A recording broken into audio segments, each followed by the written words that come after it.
school. Amen. And come to Sunday school where you can sit and learn the Word of God. Amen. Come to Bible study where you can sit and learn the Word of God, because Amen. nothing is more important than studying the Word of God. Praise the Lord. That's right. Praise the Lord. It's more than anything else in this world. This is the most important thing for us to hold on to. So I encourage you to be here for the services. You know why it is important? Bible says, just like others do not give up gathering together in the name of the Lord. It is important because there are people who think, TV preachers are enough. No. When you get sick, call them. Yeah. God has provided a pastor and pastor's wife. If you That's call right. us, we will come and pray with you. We will spend time with you, talk to you, counsel you, and do all that, because it is our responsibility as a minister. It is a great responsibility that Amen. God has given us, and we take things seriously. Hallelujah. Yes. Praise the Thank you, Lord. Jesus. And so be prompt in the church house whenever that is open. It is important that we have to encourage one another and build one another up. This morning I just wanted to share with you from the Word of God. If you can open your Bible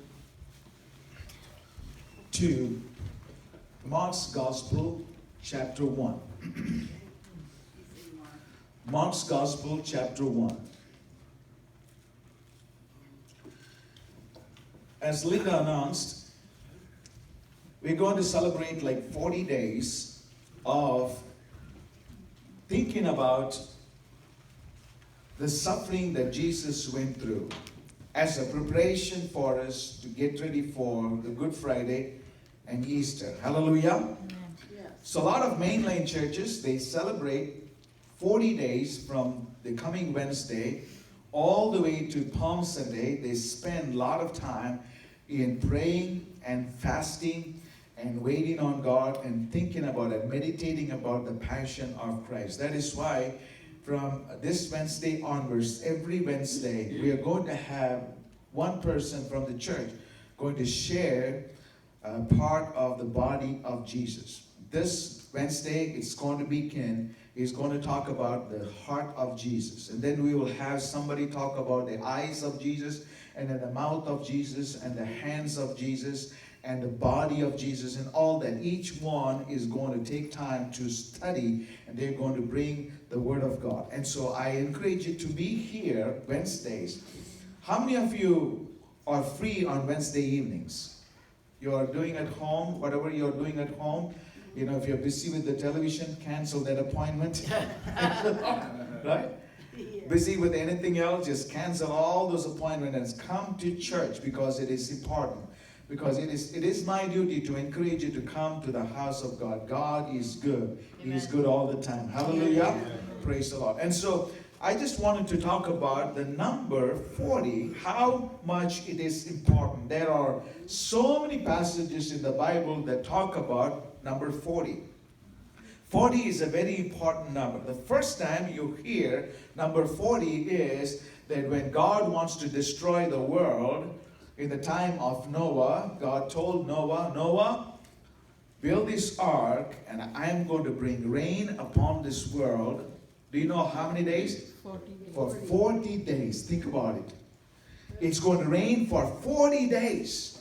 And it is going to just flood the whole place. And people are going to think it is going to stop in 1 week and 2 weeks. It is not going to stop. It is go on and on for a month. And it is going to go on. And people are going to be scared now, because the water is just coming up and up and up from everywhere. And so Bible, the first time it mentioned was that Noah's time that God poured his rain.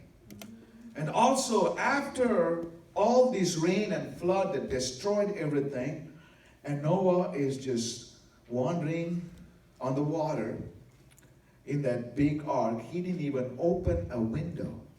Think about it. Wow. And the water began to recede. And then finally this came and settled on a mountain top. And then Bible says Noah waited for 40 more days. He didn't open a window. For 40 more days. Think about the condition of the ark. with all these animals, right? Not only eating, but also messing up, right? There's no diaper available, right? So 40 days that he's going to wait, even after settling down on the top of a mountain. And then after the 40th day, he opened a small window. 40 days are very important. Think about it. Isaac got married when he was 40 years old. Esau, his brother, got married when he was 40 years old. And in the time of Jacob and Joseph, when they died, it took 40 days for the embalming. Think about it. 40 days. They take time to embalm a body. So 40 days all through the Bible, you find it's very, very important. And not only 40 days, but 40 years. God brought the people of Israel out, and they were wandering in the wilderness for what? 40 years. 40 years. Do you know why? Because God told them, because you rebelled against me, you did not obey me, you despised my direction, and because of that, I'm going to let you wander. Do you know why? For 1 day, 1 year. That means 40 days, the people, they went as spies to find out how beautiful the land of Canaan was, flowing with milk and honey, and they came back after 40 days. And they came, and 10 of them said, there are giants there, we cannot go. And 2 of them said, Caleb and Joshua said, no, if the Lord is with us, we can go and conquer the land. And God was so mad at these people because they don't want to follow God. They always want to go back to Egypt. So God said, for every 1 day that they spied out the land, you're going to spend 1 year in the wilderness. So 40 years in the wilderness, in the desert for the people of Israel. How about Moses? For Moses, when he was 40 years old, he ran away from home. After 40 years, he was in the Midianites area where he got married and settled down. For 40 years, he was away from Egypt, from his family and everything. And then God called him for 40 more years. Hallelujah. 40 years, another 40 years. God said, Moses, I want you to serve me. Come and set the people free. He said, I am 80 years old. I am old. I cannot talk right. Just find somebody else. What did God say? Excuses, excuses. How many times we do excuses, right? Yes. See, there's prayer right here every Friday. I want people to come and pray. I consider the people who come here and pray are the backbones of the church. Praise the Lord. So if you want to feel that you are a backbone of this church, then you better be here in praying with the people and falling down before the Lord and crying out for God to do something in this church. Hallelujah. Amen. If my people who are called by my name will humble themselves and turn from their wicked ways and seek my face, Bible says, I will hear from heaven and heal their land. If you're concerned about the community, if you're concerned about this nation, God is calling people to come and pray. We have a wonderful service here. We sang songs and worship the Lord, and we hear messages, but more important than anything else is people of God coming together and pray. Prayer changes things. Hallelujah. So I encourage you to come and pray. You know, especially in these days, 40 days, whenever you have opportunity to come to the Lord, come. Whenever you have opportunity to fast and pray, pray. I encourage you to fast. Why 40 days are important? Because it is a preparation. Jesus himself had to prepare for 40 days and 40 nights by going into the desert. Yeah. He was baptized by John the Baptist, and the Spirit of God, Bible says the Spirit of God led him to the desert. So right there in Mark's Gospel, chapter 1, let us read what it says here. From verse 9 onwards, it says, at that time, Jesus came from Nazareth in Galilee and was baptized by John in the Jordan. As Jesus was coming up out of water, he saw heaven being torn open. Woo, hallelujah. Heaven being torn open. And the Spirit descended on him like a dove. and a voice from heaven, "You are my son, whom I love. With you I am well pleased." Verse 12 says, "At once the Spirit sent him out into the desert. And he was in the desert 40 days, being tempted by Satan. And he was with the wild animals, and the angels attended him." So the Spirit of God, as soon as the baptism in the water and the baptism of the Holy Spirit, and Jesus was led by the Spirit of God into the desert to be there in the desert 40 days and 40 nights. And other passages talk about Jesus spending 40 days, did not eat. But he did not say he did not drink. So some believe that he was not eating, but he was drinking water from the brook. We do not know, because it is not mentioned that he was not drinking. It only said that he did not eat. That is why when Satan comes and asks him, if you are the Son of Man, make this bread, make the stone into bread and eat it, right? And so some say, that Jesus was drinking water, but he was not eating and spending time in the presence of the Lord under the power of the Holy Spirit of God. We cannot make it, church. We cannot make it to face the temptation that we have in our life with our strength. Praise the Lord. Amen. If you think you are smarter than the devil, I have a news for you. Praise the Lord. Sometimes he knows your weakness. He knows how to trick you. He knows how to put you down. He has all these plans for you. But if you are under the anointing of the Spirit of God, just like Jesus did for the 40 days, preparing himself for the ministry ahead of him, and it was a victorious return. Hallelujah. Jesus came back, anointed of the Holy Spirit of God.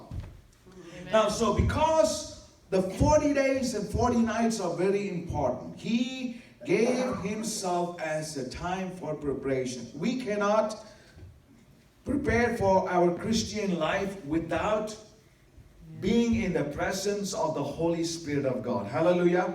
The difference between all other denomination and the Pentecostal denomination is this. Pentecostal denomination talk about what Jesus said to the apostles after the resurrection. He told them that don't go away from Jerusalem. Just stay in the city until you receive the gift of the Holy Spirit of God. Right? Stay right there. Do you know how many days they have to stay? 40. Jesus showed himself 40 days after the resurrection. When Jesus rose from the dead, some may think, he just ascended into no. For 40 days, he was just appearing and disappearing and talking with the apostles and talking with them and encouraging them talking about the kingdom of God. And he was talking to them mainly, he said, guys, don't go out and try to do ministry without staying in the presence of the Holy Spirit of God and being anointed of the Spirit of God. Hallelujah. That is the Pentecostal message. We believe in that. Hallelujah. We don't have power unless we have the presence of the Holy Spirit of God in us. Amen. Why sometimes we feel powerless? It's because we don't take time to stay at the feet of Jesus. Amen. Hallelujah. Yes. He's the one who pours the Spirit of God into our lives. Jesus said, I will ask the Father, and he will give another comforter for you to be with you, to go along your side, to encourage you, to strengthen you. He said, you shall receive power when the Holy Spirit of God come upon you. So we have to learn to stay in the presence of God so that we can prepare ourselves to do ministry of God. Hallelujah. So Jesus is very important. Jesus is better than Moses. The Old Testament, Moses is so famous. Jewish people even today are so excited when you talk about Moses. They are following the rules and regulations and the law that Moses has given them. And they are trying to obey to the dot. And there is two groups. One group is called Pharisees. And the other group is called Sadducees. And there was another small little group is called Zealots. They are violent people. They wanted to take it by force. The Sadducees don't believe in the resurrection. They don't believe in the angels. But the Pharisees are the ones who believe in the Word of God. They believe in the Torah. They believe in angels. They believe that God can do mighty, mighty things. And so they came and listened to Jesus talking about they are not able to see Jesus as the Messiah. But few of them did. Number one was Nicodemus. He was a very important member of the Jewish Sanhedrin. Hallelujah. Jewish Sanhedrin had 71 elders. 71 of them will sit and take decision. Whether it is a religious department or a civil problem or government problem or financial problem, whatever it may be, these were the ones who take decisions. But Romans were also ruling. They have sent their own leaders to rule over. But the Sanhedrin was very important. Now here comes that Pharisee. His name is Nicodemus. He comes and talked to Jesus and said, you know, you seem like a good man. You seem like something different about you. You are doing all these miracles. You must be from God. Jesus said, son, you must be born again. So Jesus was talking to Pharisee after Pharisee. In the time of Paul, do you know who helped Paul somehow to learn all these things? His name was Gamaliel, right? Yeah. Gamaliel. And he was one of the important person in this Sanhedrin.